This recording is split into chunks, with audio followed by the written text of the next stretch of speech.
Hello everyone and welcome back to my channel.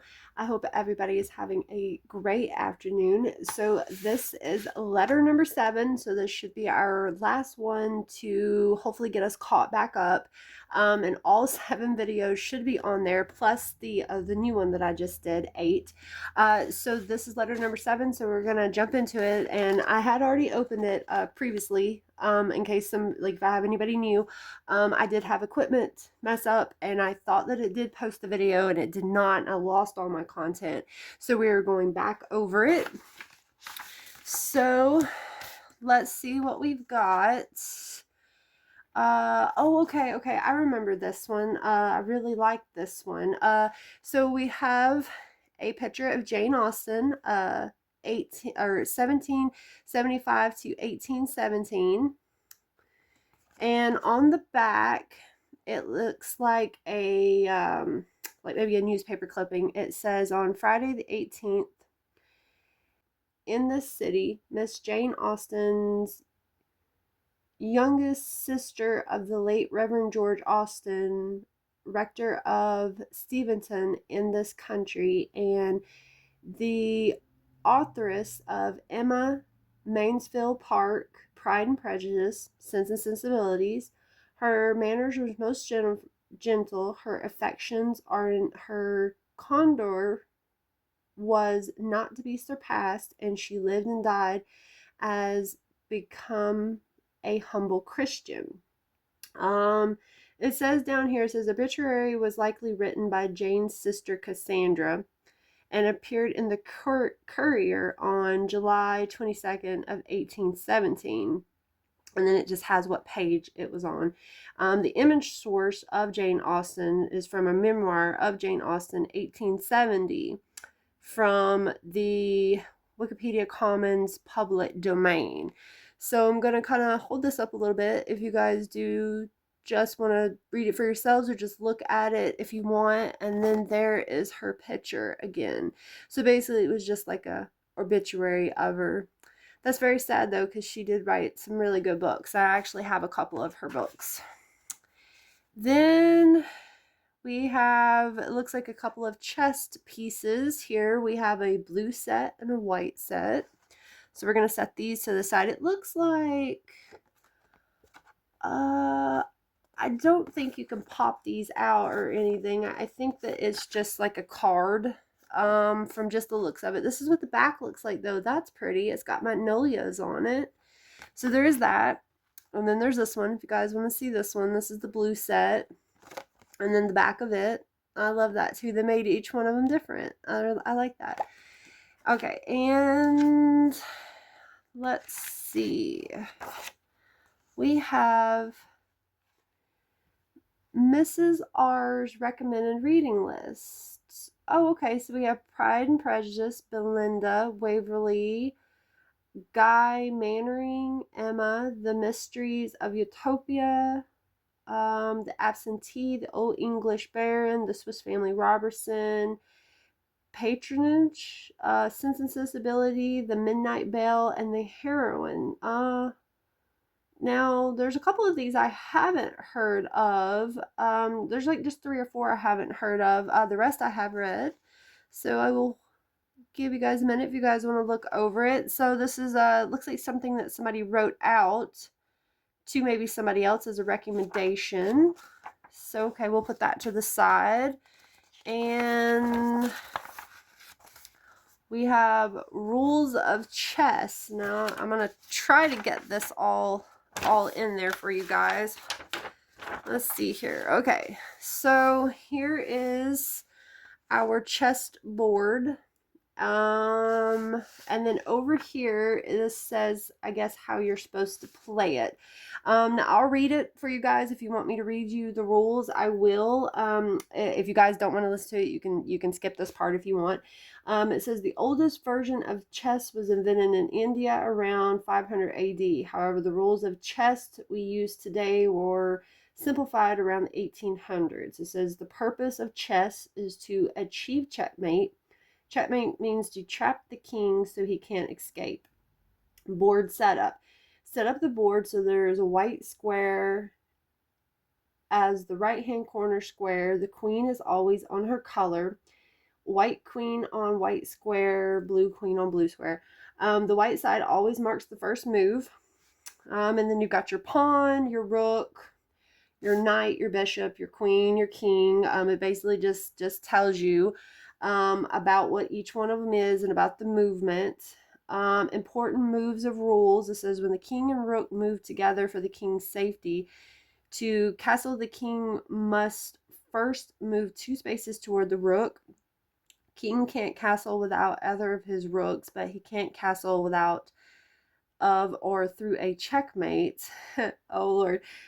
In passant, if a pawn jumps out 2 spaces past an empty pawn, it can be taken as if it had only moved 1 square. This can happen once and immediately, and then of course you've got checkmate. Now I'm not very good at playing chess, guys. I mean, I have played it. I'm very slow at it, but I mean, it is fun to play if you got somebody to kind of make it interesting for you.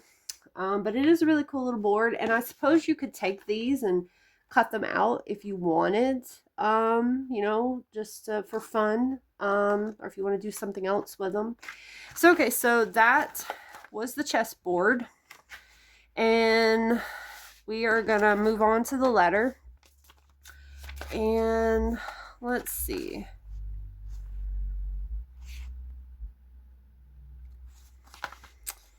Looks like we've got 4 pages, and this is what the back of it looks like. So, okay, September 13th, 1817.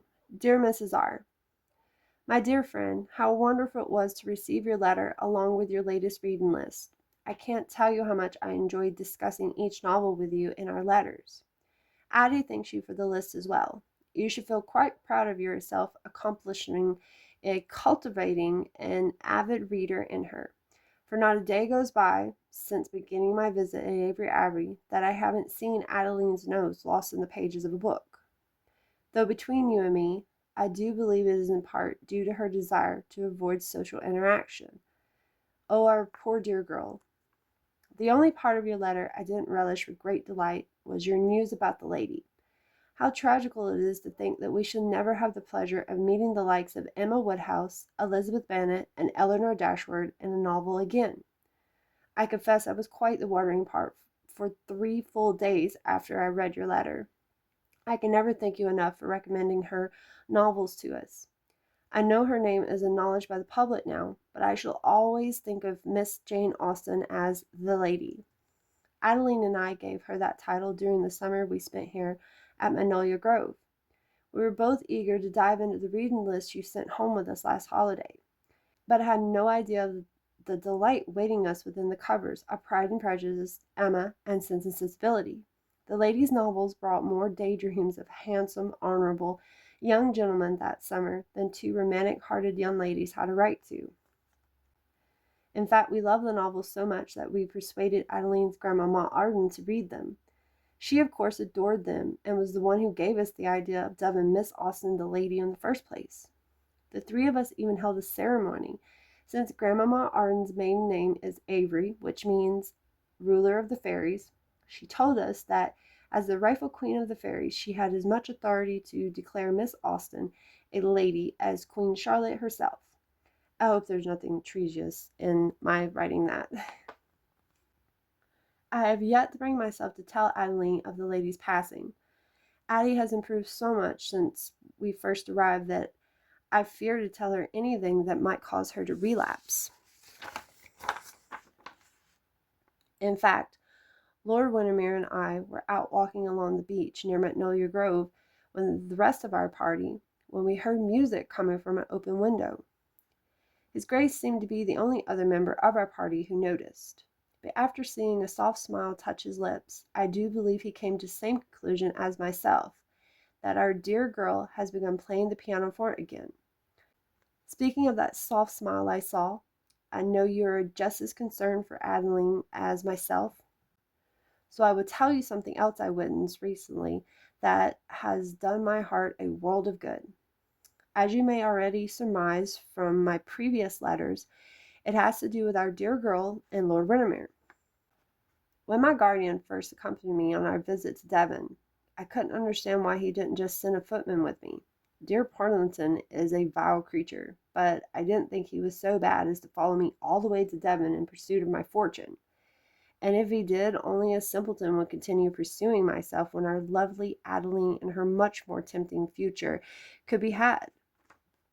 Then when I saw my guardian's eyes light up when they fell on Adelaide the moment we arrived at the Abbey, I begun to understand. Consequently, I have watched them both carefully since, and between you and me, there may be an attachment forming there.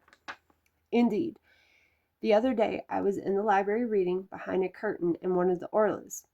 I do so like to sit near the window and watch as the gentlemen ride out together. However, I was feeling a little under the weather, which meant I'd have to postpone my ride out with Mr. Arden. To try and cheer me, he had recommended a lovely book of poetry that I was settling down in the Orla to read. That is, when I heard someone entering the library. I peeked around the curtain to see which of the party it was. There is a Mr. Grisby here, whose company I am most loth to be in, for he wears a cranky corset, has abominable breath, and has no sense of humor whatsoever. To my great relief, it was only Adelaide. I was about to make myself known to her when Lord Windermere rushed into the library after her. Having sensed something developing between them for several weeks, I decided I would stay hidden behind my curtain and watch to see if anything in their behavior towards one another shed more light upon the matter. I know it was wicked of me, and I'm not proud of spying, I assure you, Mrs. R. But before I began encouraging one or the other into an attachment, I wanted to ensure I was not mistaken in my presumptions about their inclinations towards one another. At first our dear girl seemed startled by the Duke's sudden appearance, but the moment he clasped his hands in front of his chest and quietly begged her to hide him, she wasted no time in motioning him to a hidden door in one of the corner bookshelves. Not a moment after he was safely hidden, Miss Harriet Nicholson came hurrying into the library searching for the Duke. Truly, Mrs. R., my heart goes out to the poor Miss Nicholson. Since she's become a member of our party, she has been deluding herself into thinking the Duke of Windermere would even consider a mild dalliance with the likes of a rector's daughter, and his third daughter at that. All snobbery aside, I generally worry she isn't quite right in her mind. Consequently, once Adeline understood why Lord Windermere had sought a hiding place, she made a story of his having travelled to Covely for the day on some business concerning Windsor Castle, and that he would not return until supper.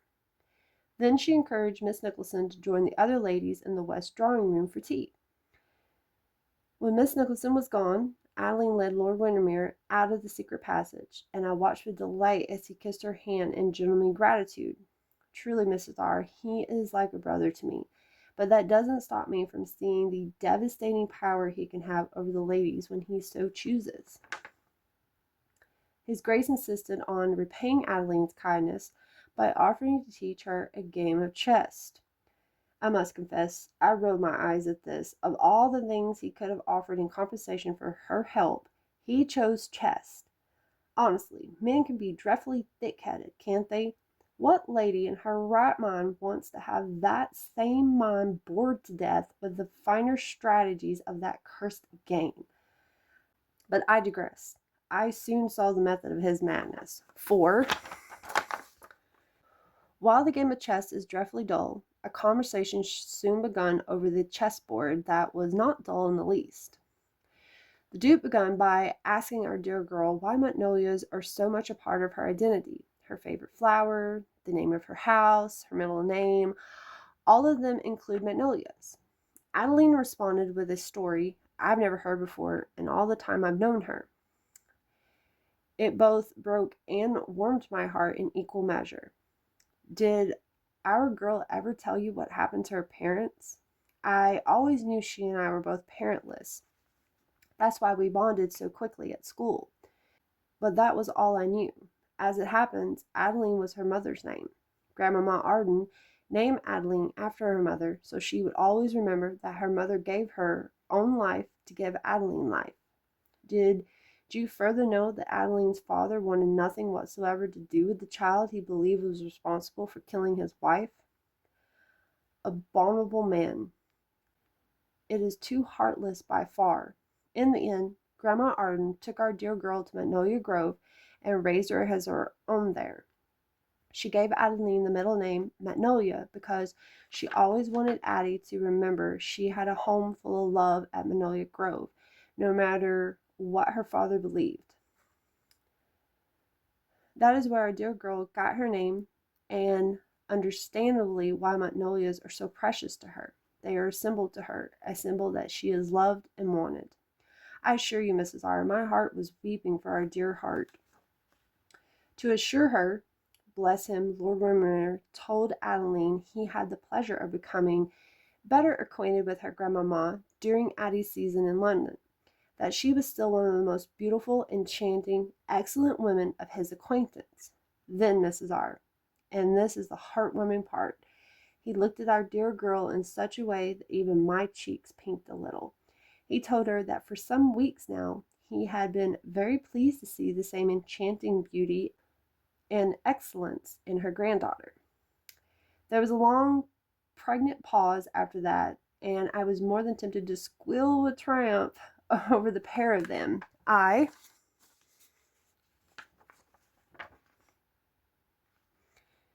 knew Adeline had been blushing from her curls to her slippers. Unfortunately, she had turned in such a way that I could no longer see her from my hiding place. But I ask you, how could she not be when he kept looking at her like that? Thankfully, His Grace isn't entirely a rogue, for he finally come to her rescue by changing the subject and telling her about his own father. Major Mattis was a hard military man. His Grace's mother spoke to me of him quite often while we were in London. But to understand the significance of the following, you must understand that Captain Liam Mattis was never meant to become the third Duke of Windermere. It is true. In fact, that title should have gone to his elder brother Seth. You see, the old Duke, Mattis's third cousin through their mother, adopted Seth as his heir before Seth left to fight in America. As they continued playing chess, Lord Windermere told Adeline how his father had always intended him for the Royal Navy back in 1812. The major even found a position for His Grace in the 2nd Brigade, under the command of Brevet Lieutenant Colonel James Malcolm, while Liam was away at Cambridge. But His Grace had always loved learning in school, and he dearly wanted to finish his education before being forced into a military career where he would have little enough time for books. When he explained this to the major, pleading for a year or two more before enlisting, the major was furious. He was ashamed of having a bookish son, and he intended to force His Grace to join the Royal Navy anyway. But then Seth intervened, always the adventurer and ever his brother's protector. Seth volunteered to take Lord Windermere's place until he had finished school. The old Duke's health was in excellent condition at the time, and Seth believed he had plenty of time before assuming his responsibilities as the third Duke of Windermere. What he wanted to do was see more of the world while he had the freedom to do so. The major was still determined to force His Grace to enlist, but then his wife, Josette Mattis, intervened and convinced her husband to allow the substitution. The major was a hard man, but he adored his wife and could never deny her anything, so it was all settled. Between them, Lord Windermere would be allowed to finish his education before his military career commenced, and Seth would have his adventure before joining the peerage. The major suffered a heart attack a few months later. War broke out with America later that year, and Seth followed Colonel Malcolm to the colonies.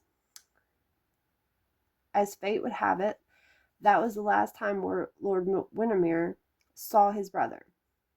Seth went missing a few years later, not long after the Battle of Orleans. After he'd been missing long enough to be presumed dead, the old Duke adopted Liam in Seth's place, and that's how Captain William Mattis became the third Duke of Windermere. Unfortunately, it has haunted Lord Windermere ever since that, if he had followed his father's orders from the beginning, Seth might still be alive and could have claimed the title instead. But no one knew Seth blames his grace for any of it.